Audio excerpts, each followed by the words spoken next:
Hi పిల్లలు అందరూ ఎలా ఉన్నారు? అందరికీ రేణిగుంట హైమ వ్లాగ్స్ ఛానల్‌కి స్వాగతం. మన గార్డెన్ చాలామంది మన పిల్లలు అందరూ చూసుంటారు కానీ బిగినర్స్ కోసం చెప్తున్నాను. ఇదైతే పంచపాండవుల మొక్క. చిన్న మొక్క తీసి కట్ చేసి బకెట్‌లో పెట్టాను.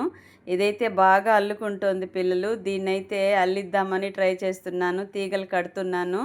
ఇదిగోండి ఇలాగా మన ప్రయత్నం మనం చేస్తూ ఉన్నాం అంటే మొక్కలు చాలా ఇష్టంగా పెరుగుతూ ఉంటాయి అనేది నా ఉద్దేశము.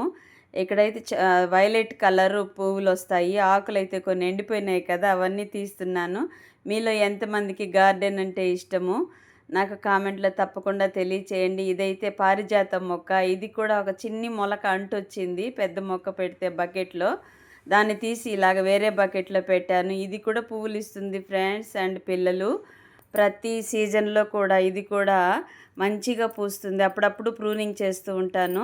ఇదైతే కొమ్మలన్నీ తీగలు కడుతున్నాను పిల్లలు. చూస్తున్న వాళ్ళు మన వ్లాగ్ చూస్తున్న వాళ్ళకి అందరికీ అర్థమవుతుంది అనేది నా ఉద్దేశము. అయితే కొత్తగా ఎవరైనా చూస్తూ ఉన్నారనుకోండి వాళ్ళకి తెలియాలి కదా! అందుకని చెప్తున్నాను. పక్క పక్కనే తీగ మొక్కలన్నీ పెట్టాను.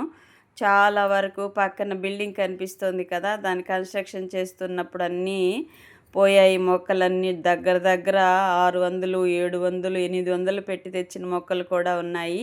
ఇదైతే తిప్పతీగ. అమృతవల్లి అని కూడా చెప్తారు కదా! షుగర్ కంప్లైంట్ వాళ్ళకి మంచిగా ఉపయోగపడుతుంది. షుగర్ కంప్లైంట్‌కి రకరకాల మెడిసినల్ ప్లాంట్స్ మన గార్డెన్‌లో ఉన్నాయి. షార్ట్స్‌లో కూడా పెట్టున్నాను.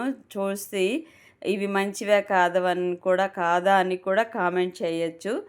మాటలైతే కొంచెం అటు ఇటు అవుతున్నాయి. ఇప్పుడే నేను లేచి వాయిస్ ఓవర్ ఇస్తున్నాను నిద్ర లేచి. ఇదైతే చూడండి అన్నీ దారాలు కట్టి ఇలాగ తీగలు ఎలా పాకించాలి అర్థం కావట్లే. కోతులున్నాయని చెప్తూ ఉంటాను కదా! అవన్నీ లాగి పడేస్తున్నాయి. తీగలతో ఆడుకుంటున్నాయి పిల్లలు అండ్ స్నేహితులు. అందుకని ఇవన్నీ తీసి ఇంకొక పక్క రేకు పగిలిపోయింది. నాకు ముందు పక్క కనిపిస్తోంది కదా! దానికి జాయింట్ చేసి కడుతున్నాను బాగా పెరుగుతాయని. ఇక్కడైతే కట్టె పొంగలి, ఉప్పొంగలి ఇలా రకరకాలుగా చెప్తూ ఉంటారు కదా! ఈరోజు మార్నింగ్ సెక్షన్ ఇది. నెయ్యి వేశాను ఆయిల్‌కు బదులుగా. జీలకర్ర, మిరియాలు అవన్నీ కొత్తిమీర, కరివేపాకు, అల్లము అన్నీ పొంగలికి ఏమేమి ఎయ్యాలో అవన్నీ వేసి మిక్సీ పట్టేశాను పచ్చిమిర్చితో పాటు. ఇక్కడైతే ఆవాలు, జీలకర్ర కొద్దిగా వేశాను. ఇవి వేగిన తర్వాత మనము మిక్సీ పట్టుకున్న పేస్ట్ అందులోకి వేసేసి వేపి ఇంగు వేసి దాని తర్వాత పోపులోకి బియ్యము, పచ్చిశనగపప్పు వేస్తే కొద్దిగా ఒక పిడికెడు వేసుకోవచ్చు. లేదంటే పెసరపప్పే వేసేసుకోవచ్చు. ఒక గ్లాసు స్టోర్ బియ్యంకి ఇంచుమించు అర గ్లాసు పెసరపప్పు వేశాను. ఇదైతే బాగా కడిగి ఒక అరగంట నానబెట్టుకోవాలి. దాని తర్వాత వేసేసామనుకోండి మెత్తగా పేస్ట్ లాగా పొంగలి బాగా ఉడుకుతుంది. వాటరు ఒక గ్లాసుకి 3 గ్లాసులు, 3:30 గ్లాసు కూడా వాటర్ వేసుకోవచ్చు. అంటే మనం తినే పద్ధతిని బట్టి కొంచెం గట్టిగా ఉండాలంటే 3 గ్లాసులు, లేదు కొంచెం జావలాగా ఉండాలంటే 3:30 గ్లాసు. స్టోర్ బియ్యం ఎక్కువ లాగుతుంది కదా వాటరు.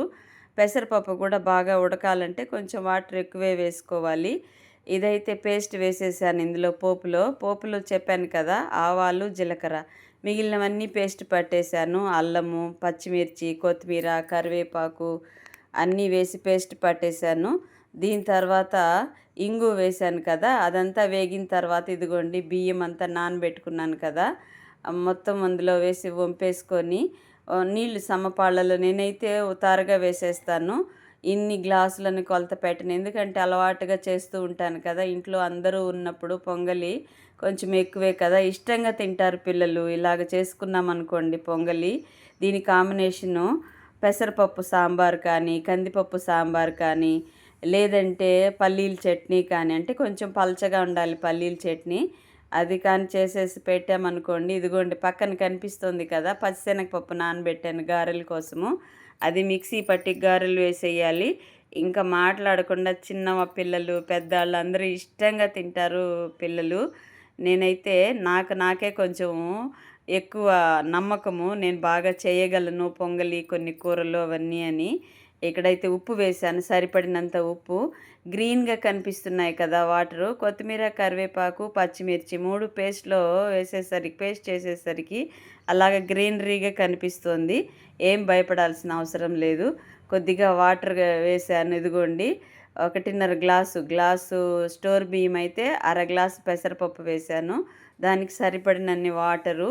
ఒక 6, 7 వెయిట్లు పోనివ్వాలి పిల్లలు. అప్పుడు మెత్తగా వస్తుంది.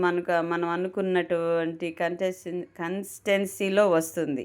నాకు నోరు తిరగట్లేదు, ఏమనుకోకండి. ఇదిగోండి, పొంగలైతే ఇలాగ తయారైపోయింది. వేడి వేడిగా తిన్నామంటే సూపర్ టేస్ట్. నచ్చితే లైక్ ప్లీజ్.